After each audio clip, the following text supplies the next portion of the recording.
Bienvenidos a su podcast favorito de temas necesarios e incómodos. Espera. Perdón. ¿Notas la energía con la que empecé? Ya. Bienvenidos a su podcast favorito de temas necesarios e incómodos, Transición. Nosotros somos Adrián y Estrella y el día de hoy hablaremos de discursos en los medios de comunicación.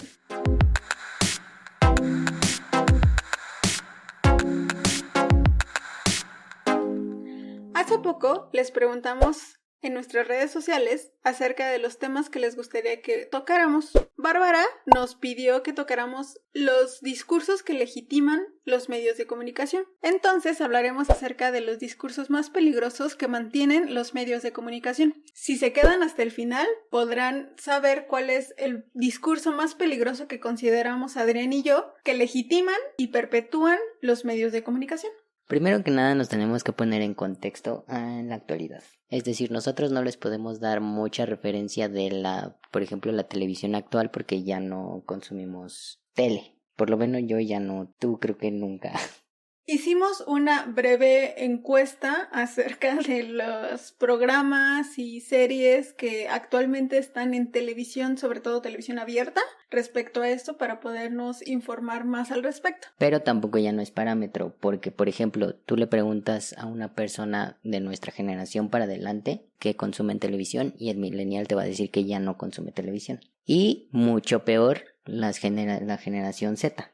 La generación Z ya lo único que consume es internet. Entonces, los ejemplos o los pocos ejemplos que les podemos presentar son de cosas que a lo mejor nosotros consumimos, pero ya no aplican. Esto quiere decir que si yo vi una telenovela a mis 10 años, que era clasista o racista, abiertamente, en ese momento no se evidenciaba ese mensaje o no se mantenía esta conversación, cosa que ya ahorita ya pasa, es como lo que pasa de exponer los tweets de hace 10 años, que no quiere decir que en ese momento estuvieran correctos, pero no se señalaban ni se mantenía esta conversación para evidenciar esas conductas.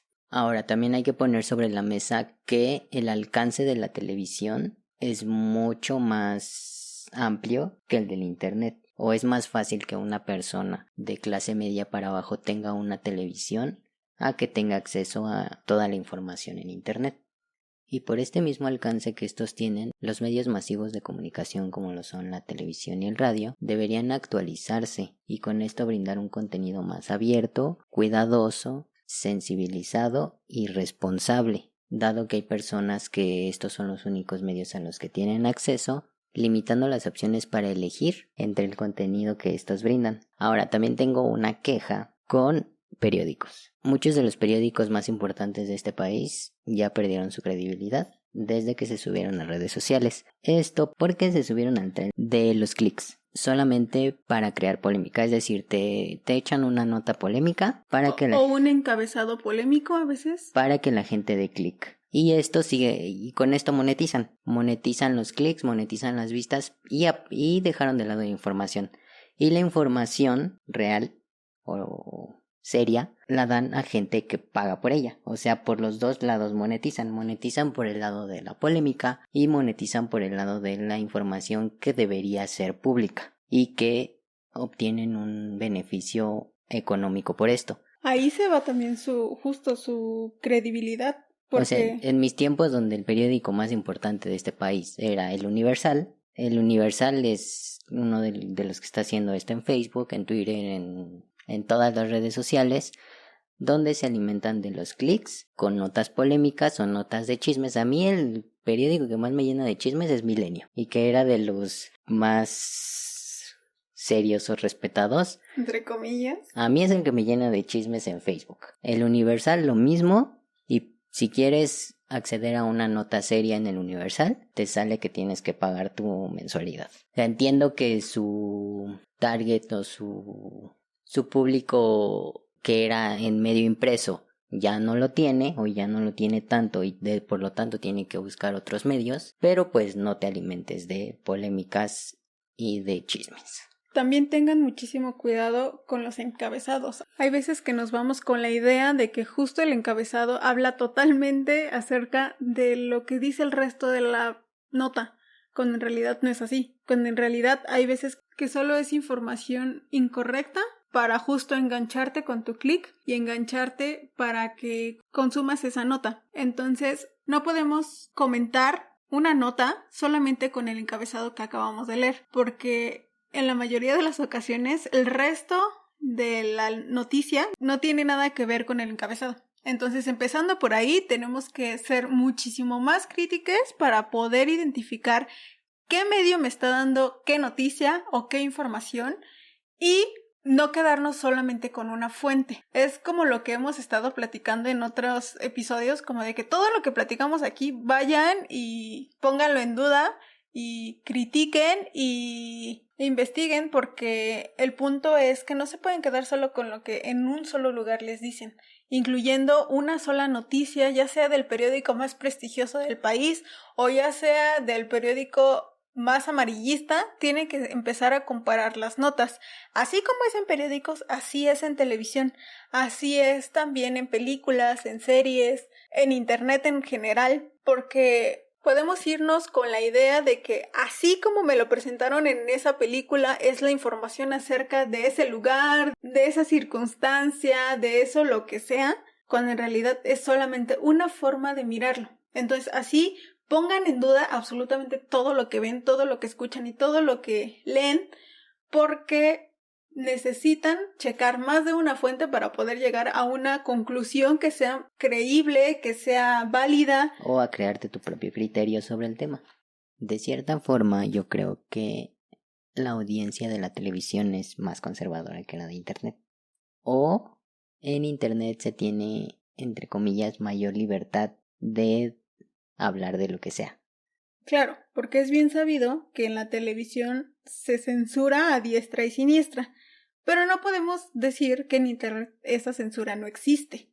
Al contrario, quizá es mucho más sutil o quizá está más enfocada hacia ciertos temas distintos a los que se censuran en televisión abierta, por lo menos, pero eso no significa que sea un Internet libre, que es lo que se esperaría, pero en realidad es que no es así. Desde redes sociales hasta el contenido de las mismas se limita mucho.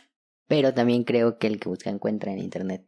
Y el Internet te da lo que buscas, o te da lo que tú consumes. Si eres lo suficientemente crítico o te cuestionas las cosas, lo que te cuestiones lo vas a encontrar en Internet. Lo que busques lo vas a encontrar en Internet. A lo mejor sí puede estar censurado, puede estar Detrás, limitado. puede estar inclusive hasta abajo de la lista de búsqueda, pero ahí está.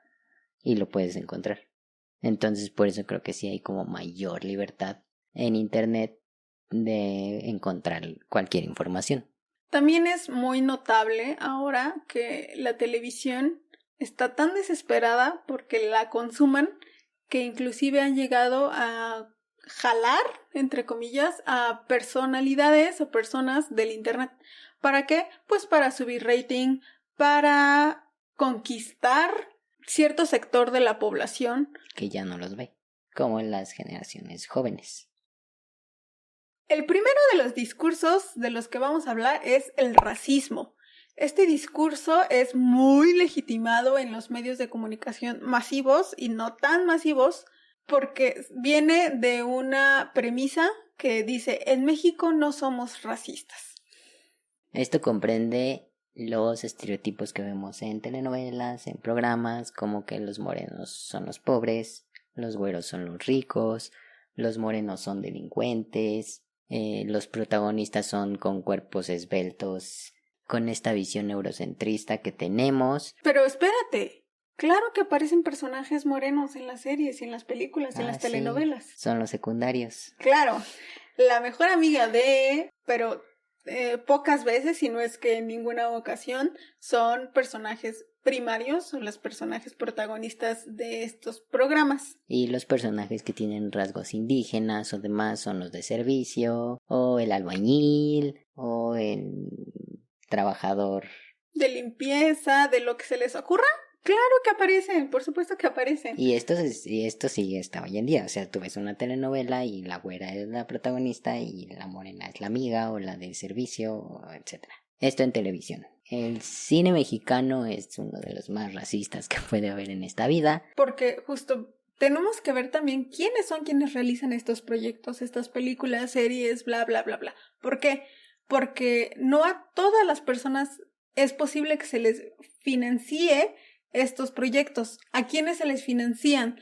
A personas que tienen buenos contactos, a personas que tienen conexiones con gente poderosa. Y esta gente, por lo regular, son personas blancas, de clase alta, privilegiadas en general.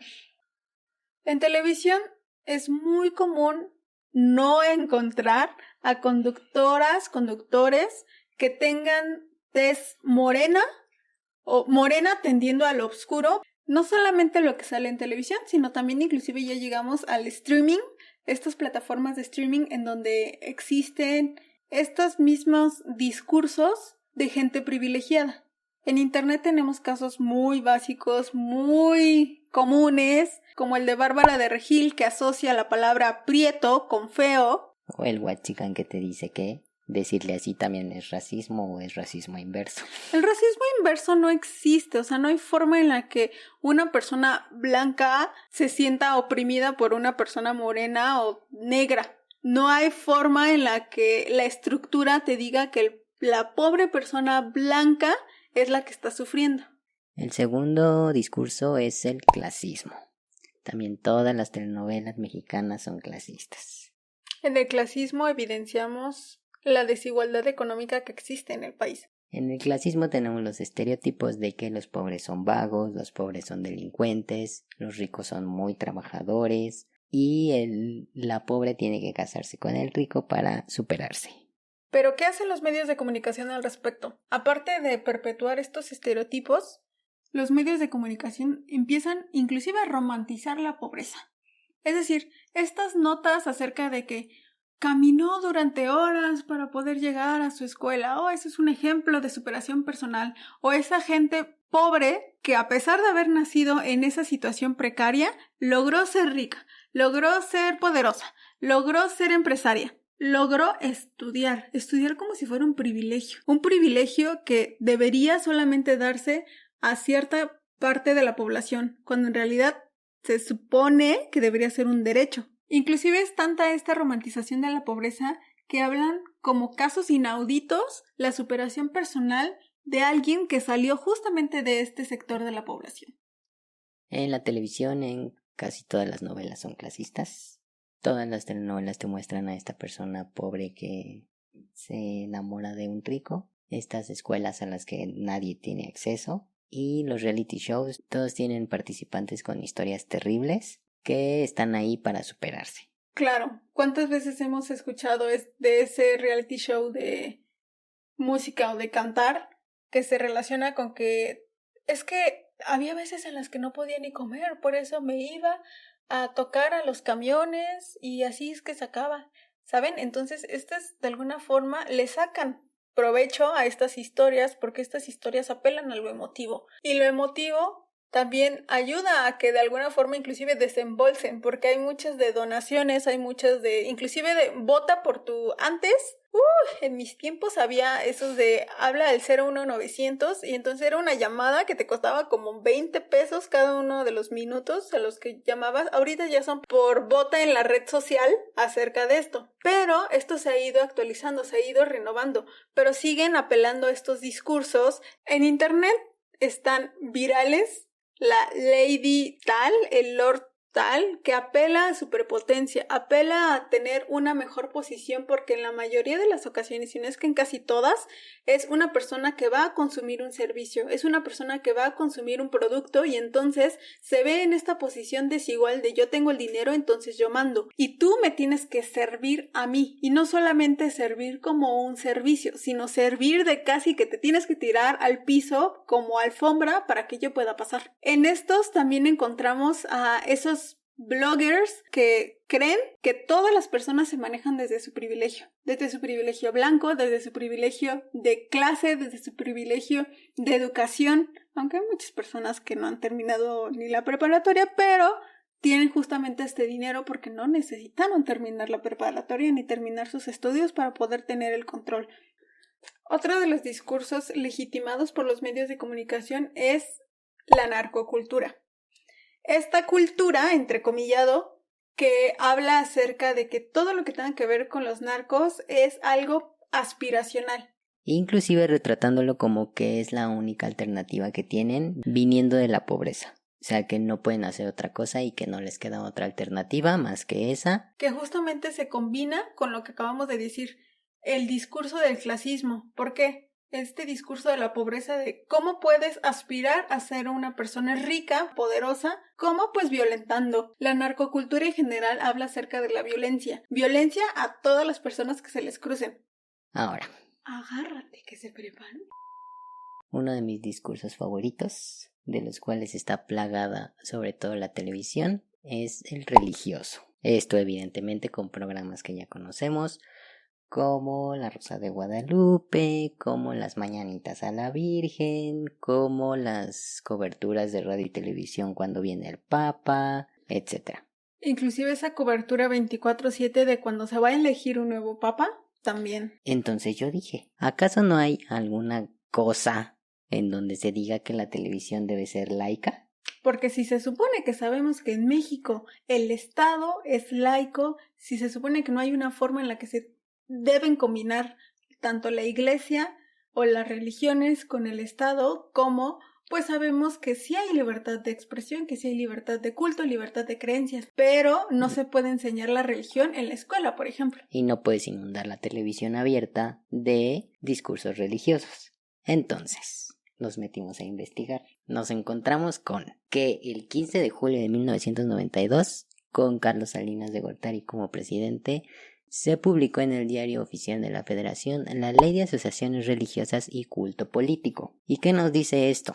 Específicamente de medios de comunicación, nos habla el artículo 21, que dice así: los actos religiosos de culto político se celebrarán ordinariamente en los templos. Solamente podrán realizarse extraordinariamente fuera de ellos en términos de lo dispuesto en esta ley y en los demás ordenamientos aplicables. Las asociaciones religiosas únicamente podrán de manera extraordinaria transmitir y difundir actos de culto religioso a través de medios masivos de comunicación no impresos previa autorización de la Secretaría de Gobernación.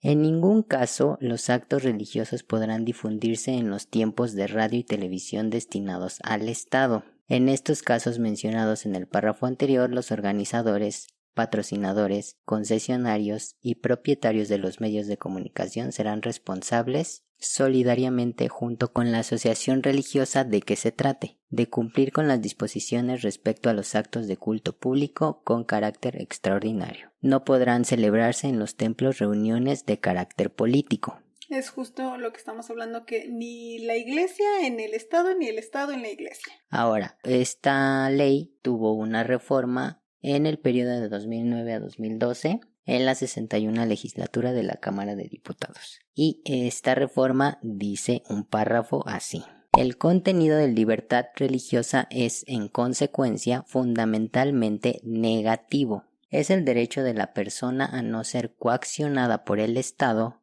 por algún otro grupo o por cualquier individuo con el propósito de moverle a creer o dejar de creer, a practicar o dejar de practicar determinada religión.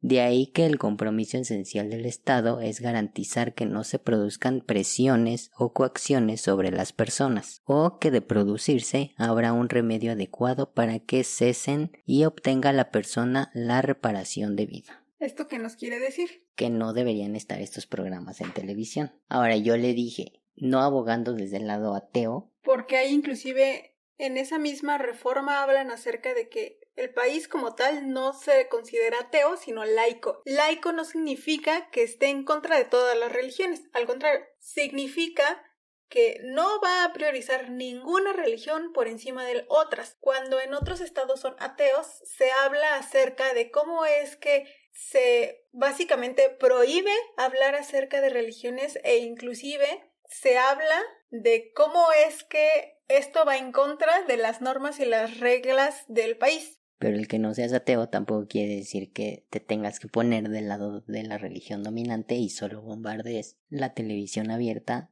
con contenido exclusivo para la religión dominante. O sea, yo desde mi punto de vista digo, puede ser libertad de expresión, pero no tenemos programas de otras religiones. Yo como una persona que a lo mejor solo tengo acceso a una televisión, pero no soy de religión católica, a mí me bombardean con ese contenido y no tengo yo contenido para mí o para lo que yo creo. Entonces, ¿cómo se aborda esto? ¿Cómo? Que esto también es discriminatorio, es decir, si le vas a abrir la televisión a religión, pues ábreselas a todas. O de plano, como dicen las reglas, como dicen las leyes, como dicen las reformas, no abrirle de ninguna forma la puerta a estos discursos religiosos que, si los vemos muy críticamente, ¿están evangelizando a la población que los está viendo? Sí. Ahí se los dejamos para que lo discutan en equipos de 3. Y por otro lado, por el internet, los discursos religiosos, entre comillas, que no son más que estas personas conservadoras que solo tienen discurso de odio, escudándose en sus creencias religiosas. Y de internet esto está lleno. Otro de los temas que se abordan en los medios de comunicación masiva, que son discursos que se están implementando, es hacer la igualdad o la equiparación entre manifestación es igual a vandalismo. En el caso muy específico de los 8 de marzo. Los 8 de marzo, para las personas que no conocen, se hace una marcha para exigir la no violencia hacia la mujer. Entonces, si fuera una marcha, como ya las ha habido antes, como ya lo hemos mencionado antes, una marcha con veladoras, en silencio, o una manifestación artística, esas noticias no salen. Esas noticias no se viralizan. ¿Qué se viraliza? Cuando rayan, cuando pintan. Entonces, el discurso que se habla es de que son vándalas, cuando no se están hablando de los derechos que están exigiendo. El no me mates es una consigna muy fuerte. ¿Y en qué se enfocan? Solamente en las pintas, en las personas encapuchadas, etcétera. Y otro de los discursos obviamente va en torno al patriarcado. Esto que seguimos perpetuando estos discursos de sexismo, machismo, roles de género, misoginia. ¿Esto en qué se ve? Primero en el amor romántico que nos pinta la televisión. No solo la televisión, el radio, las películas, los bloggers, todo gira en torno al amor romántico. Y el amor romántico, hablaremos en algún episodio de esto específicamente, pero el amor romántico habla acerca de que el amor no es igual, es decir, está en una posición estructural de privilegio en una parte y en la otra es la que se somete a. Entonces, el amor romántico es ese que te habla acerca de que vas a encontrar tu media naranja porque eres una persona incompleta. Es esa que te habla que al amor todo se le perdona, inclusive la violencia. Es decir, situaciones desiguales como lo es la posesión, como es la infidelidad, porque una infidelidad de un hombre no se ve de la misma forma que la infidelidad de una mujer. Es decir, la infidelidad de un hombre es aplaudida, es algo aspiracional, y una infidelidad de una mujer la hace una PUTA. Otro de los discursos es el de roles de género. ¿Por qué? Estos roles de género que te dicen cuál es tu papel en la sociedad, cuál es tu papel en la familia, cuál es tu papel inclusive en la escuela. Estos estereotipos que se perpetúan, como el de que la mujer se tiene que quedar en la casa a cuidar a sus hijas, mientras el papá es el hombre que sale a trabajar porque es protector y es proveedor. Entonces, estos discursos se perpetúan en cualquier programa que se te ocurra ver. Está horrible porque se cree que es la única forma en la que se puede vivir y que si tu familia no se ajusta a estos estereotipos, entonces tu familia es la equivocada. Otro discurso de sexismo es la sexualización del cuerpo femenino. Esto se ve en concursos de belleza, en programas deportivos donde la mujer es la conductora o la reportera, el adorno. Ajá. El adorno. La imagen. En programas donde hay edecanes o estos programas o telenovelas donde caricaturizan la falta de belleza hegemónica. O que se aleja de este estereotipo, ¿no? Donde la fea sufre, pero al final, como ya es guapa, ya es feliz. Es bastante común. Si se dan cuenta, esto gira en torno a los cuerpos femeninos. ¿Por qué? Pues porque no suelen embellecer, entrecomillado, a personajes masculinos. ¿Dónde lo hacen? En personajes femeninos. Y así como dices, si eres guapa, entonces vas a obtener éxito, vas a obtener fama, vas a obtener crecimiento, vas a obtener felicidad. El discurso de la gordofobia también es algo bastante común, como que las conductoras las actrices, etcétera, sean talla 0. O menos que 0. Y que se tengan un aspecto negativo el ser gordo o grande, apelando a que los gordos no son gente sana y los flacos sí lo son. Cuando sabemos que hay lagunas completas de desinformación de por medio, porque hay gente delgada que puede estar sumamente enferma por dentro y hay gente de tallas más grandes que puede estar muchísimo más sana que todas las personas flacas y delgadas que se encuentran en el camino. Y hay gente gorda que tiene muchísimo más talento que la que tienes por su imagen en telenovelas, programas, conducciones, etcétera. Que va muy relacionado con la belleza hegemónica, la belleza eurocentrista, la belleza en la que te dice que a fuerzas debe tener un cuerpo alto, delgado, blanco y bronceado, que no es igual que moreno. Entonces, este discurso es como el discurso de la belleza. Los discursos comunes también son homofobia y transfobia. Por la homofobia no solamente tenemos los estereotipos de las personas homosexuales exagerados, sino que también todavía es motivo de censura que los medios no muestren a parejas homosexuales, besos homosexuales, relaciones homosexuales. Entonces es un discurso también bastante presente todavía. Recordemos que, como lo hablamos en el de perspectiva de género, todo lo que se aspira a lo femenino es devaluado. Es menos valioso. Entonces, si hay un hombre específicamente que aspira a lo femenino, es decir, un hombre femenino o un hombre que su expresión de género tiende más a lo femenino, es más devaluado en este sistema que un hombre estereotípicamente masculino. Y apenas el año pasado hablamos del beso en televisión abierta entre dos chicos. Imagínate cuánto hemos avanzado. En el discurso de transfobia tenemos a la mujer trans que se le caricaturiza siendo el hombre con falda, el hombre con peluca y estereotípicamente dedicándose al sexo servicio. Claro, porque es justo uno de los discursos que se cree que todas las mujeres trans se dedican a esto y que quienes van a hacer estos papeles a fuerzas tienen que ser hombres cis, hetero, con peluca y con vestido, para poder ejemplificar cómo se ve una mujer trans, cuando sabemos que esto está lo más alejado de la realidad posible.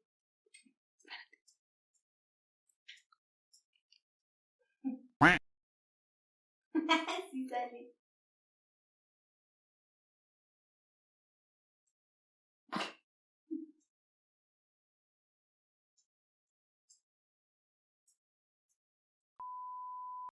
Uno de los discursos más peligrosos que manejan es acerca de la violencia sexual específicamente, en donde legitimizan el acoso, el abuso y las violaciones. ¿Cómo? Con el caso más reciente de Nat Campos, ¿qué fue lo que se dijo de ella y de este caso en los programas matutinos? Se le dijo que para qué había tomado, que qué estaba haciendo ahí, que entonces para qué iba con ellos. Entonces es como una revictimización acerca de que como si ella hubiera sido la culpable, como si todas las niñas y mujeres que han sido acosadas, abusadas y violentadas sexualmente hubiera sido su culpa. No podemos dejar que estas personas irresponsables, estas personas ignorantes sigan hablando acerca de que las mujeres y las niñas son las responsables y son las culpables de esto. Sobre todo que sigan desinformando a su audiencia, que principalmente son personas mayores como padres o abuelos que toman este mensaje y no se cuestiona nada más. Porque justo no se cuestiona nada más porque son personas que saben. ¿Por qué? Pues porque están en televisión. Entrecomillado, evidentemente. Y que siguen siendo personas que están acostumbradas a esas violencias o que tienen normalizadas esas violencias y entonces recibiendo ese mensaje siguen normalizando esas violencias y no evolucionan el pensamiento. Entonces llegamos al que consideramos nosotros que es el discurso más peligroso que legitiman los medios de comunicación, el cual es normalizar los crímenes de odio. ¿Cómo es esto? Que se llegue al grado máximo de violencia, que se llegue a asesinar a una persona, ya sea por su condición económica, ya sea por su orientación sexual, ya sea por su identidad de género o inclusive sea por haber nacido mujer. El máximo grado de violencia patriarcal que es el feminicidio. Entonces, esto se normaliza como, pues dándole nada de importancia en los noticiarios, dándole algo como de, pues sí, pero sí pasa todos los días, como de, ¿para qué te preocupas? Como si ser parte de las estadísticas fuera algo a lo que todas las personas aspiramos.